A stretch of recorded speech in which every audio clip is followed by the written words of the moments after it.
تو تحنیات خیش رو برای اهل این محله، برای اهل این مسجد، خاصتا برای اشخاصی که سبب دایر گشتن این معرکه گشته‌اند، سببگار آن گشته‌اند که ما و شما جمع آمده یک لحظه ای را به صحبت اسلامی در موضوع حبیب خدا محمد مصطفی صلی الله علیه و سلم سپری سازیم میخواهم رسانم.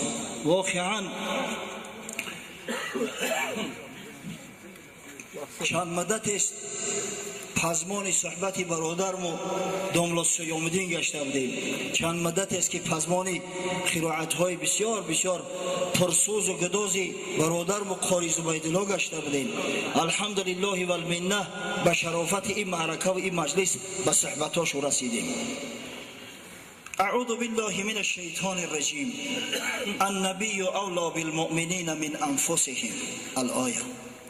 خداوند متعال در قرآن عظیم و شان به ما و شما بندگانش مراجعت میکند که ای مسلمانان، محمد صلی الله علیه و سلم برای مؤمنان از جانهاش عزیزتر است. ببینه محک آزمایش ایمان ما و شما چی است؟ هر یک چی بخود یک مقیاس دارد، یک اندازه دارد. زمین وقتی چین کردیم احتیاج به متر و سانتی متر و گیکتر و دیگر می افتد. اگر درازی و مسافه را طی کردیم کیلومتر حساب میکنیم. اگر به شرطی که وزن چین کنیم، البته که واحدها و چینک های وزنی هستند، کیلو و گرم و نمیدونم تن و دیگر. اما آیا ایمان هم به یکانش چین کرده می شود؟ ایمان به خودش یکان اندازه دارد، یکان بر اندیشه کرده؟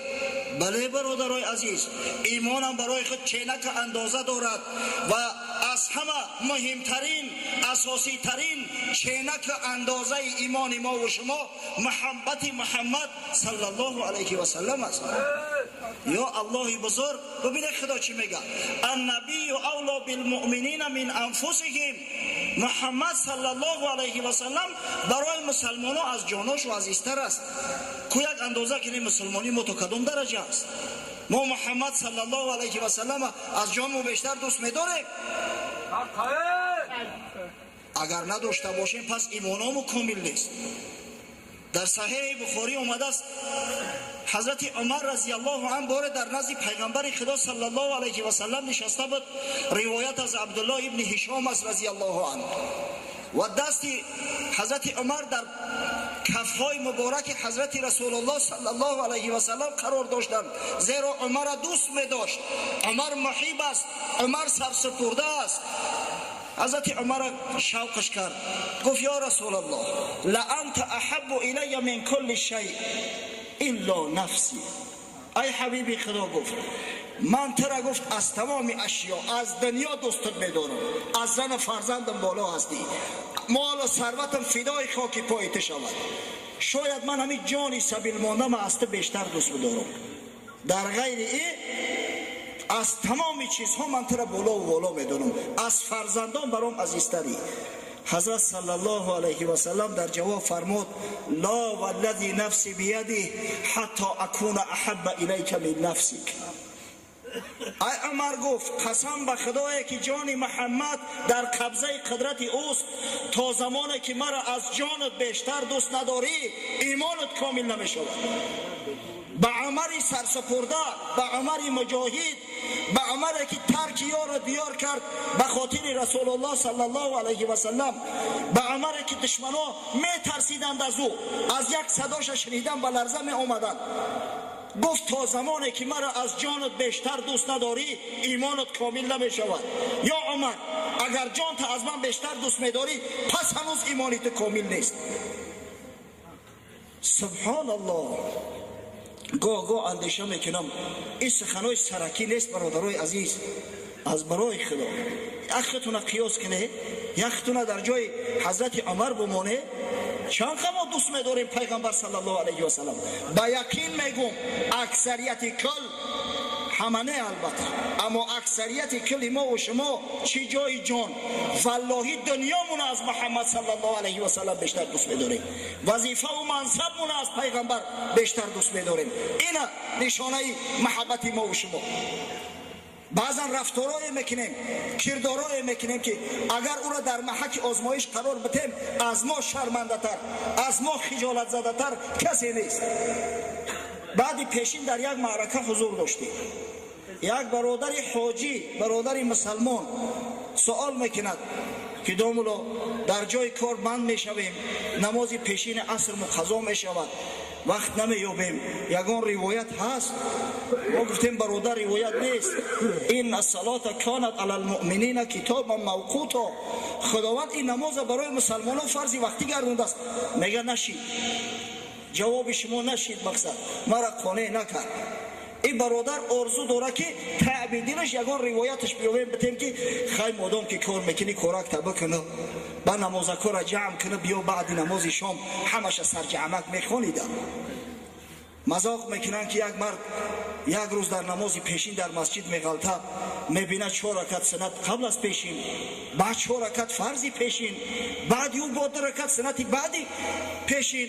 میگه سبحان الله، این ما خیال میکردیم که پیشینش 4 رکعت نماز قضایی بعد شام این قدر روز بود است که یک عمری مدید نماز پیشین قضا میکرده است بیچاره و بعد شام میخونده است. ببینه حاجی چی جواب میده؟ نشید یا اللهی بزرگ.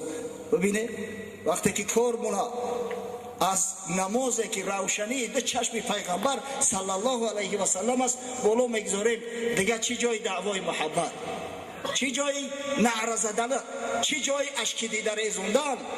خوب اندیشه کنید. این سخن برای چی میگم؟ وقتی در خلوت ششته کلاهتون در پیش تو قاضی کنیم، خوب اندیشه کنید که رسول الله صلی الله علیه و سلم چقدر دوست می‌داره. برای این حضرت بچه حاضر هسته، ایمان تو معلوم میگردد، درجه ایمان تو، ضعف ایمان یا قوت ایمان برای تو 100% معلوم میگردد. حضرت مولوی روم در مثنوی شریف قصه میکنند. آن سگ میمرد و گریان آن عرب، اشک میبارید و میگفت ای کرب. یک سگ در قد ره میمرد است، یک اعرابی بالای سر همون سگ چخت ایستاده است و آب دیده میکنه، گریه داره، وا کربا، وا مصیبتا. سایر بگذشت و گفت این گریه چیست؟ نوحه و زاری تو از بحر کیست؟ یک شخص از نزدش میگذشت، دید که برادر مسلمان گریه داره، پیشش اومد، گفت برادر چی گریه میکنی؟ این گریه و نوحه به خاطر کی میکنی؟ گفت در ملکم سگ بد نیک خو، نک همه میرد میان راه او. گفت این همی سگی که میبینی مرده است، همی سگی ما است، بسیار سگی مهربان، سگی وفادار، ای بعضی رفیقای نامرد بهتره. روز صیادم بده شب پاسبان، تیز چشم صیدگیر و گرگران یا دزدران. بیچاره روز صید میکرد، شکار میکرد برای من، شبا پاسبانی میکرد. از ترس این سگا گرگا جرأت نمیکردن که به مال حالی من چشم علا کنن، چه خیل گریه نکنم، دوستم از دست رفته است. گفت دردش چیست؟ زخمی خورده است؟ پرسید که چی درد داره؟ مرگ خدای تعالی همه چیز به اسباب خلق کرده است، یگان زخم دارد، یگان بیماری دارد، دردش چی است؟ گفت دردش چیست؟ زخم خورده است؟ گفت جوع الکلب زارش کرده است. گفت نه، ای گشنگی را مرده است، گشنه مونده است.